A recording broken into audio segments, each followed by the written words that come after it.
ప్రియ సహోదరి సహోదరులందరికీ నా హృదయపూర్వకమైనటువంటి వందనాలు.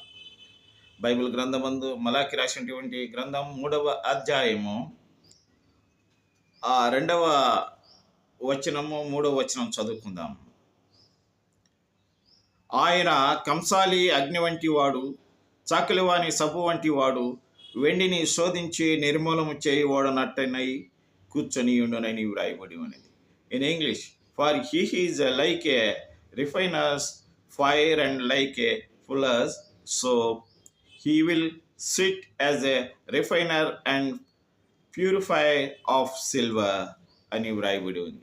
నా ప్రియమైనటువంటి సహోదరి సహోదరుల, మన సృష్టికర్త అయినటువంటి దేవుడు, మన రక్షకుడు అయినటువంటి దేవుడు కంసాలి అగ్ని వంటి వాడని వ్రాయబడి ఉంది, చాకలి వాని సబ్బు వంటి వాడని ఉంది. కాబట్టి నా ప్రియమైనటువంటి సహోదరి సహోదరుల, మనుషుడు పాపం చేసినప్పుడు దేవుడు పాపులను ప్రేమించేదానికి వచ్చాడు.